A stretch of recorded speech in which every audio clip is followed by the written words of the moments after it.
కృష్ణా జిల్లా ఈడేపల్లిలో సోడాకు వాడే cylinder leak అయ్యింది. ఎగిరిపడ్డ సిలిండర్ల ధాటికి 2 బైకులు, ఒక కారు డ్యామేజ్ అయ్యాయి. సమీపంలోనే ఉన్న ఓ ఇంటి కిటికీలోంచి దూసుకెళ్లింది సిలిండర్. అశ్విని ఎంటర్ప్రైజెస్ షాప్ ముందు ఈ ప్రమాదం జరిగింది. ఏం జరిగిందో అర్థం కాక ఆందోళనకు గురయ్యారు స్థానికులు. మిగతా సిలిండర్లతో కూడా ప్రమాదం ఉండొచ్చన్న భయంతో ఫైర్ సేఫ్టీకి ఫోన్ చేశారు. ఫైర్ సిబ్బంది పరిస్థితిని అదుపులోకి తీసుకురావడంతో ఊపిరి పీల్చుకున్నారు స్థానికులు.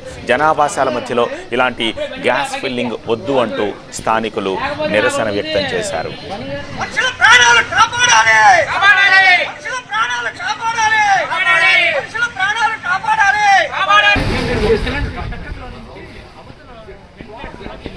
ఎగిరిపడ్డ సిలిండర్ని చూస్తున్నాము. ఆ ప్రాంతం అంతా కూడా భయ కంపితలైపోయింది. కృష్ణా జిల్లా ఈడేపల్లిలో సోడాకు వాడే ఈ సిలిండర్ లీక్ అవ్వడంతో ఈ విధ్వంసం అంతా జరిగింది.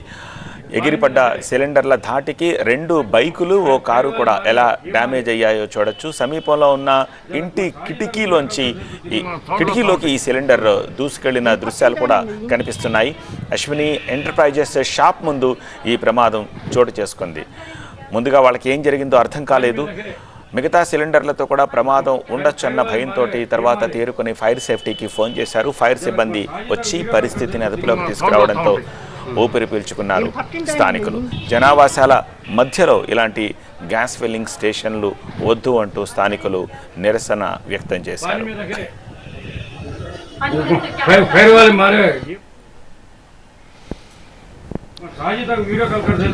సౌండ్లు వస్తూ ఉంటాయి. ఈయన పక్కింటి ఆయనండి.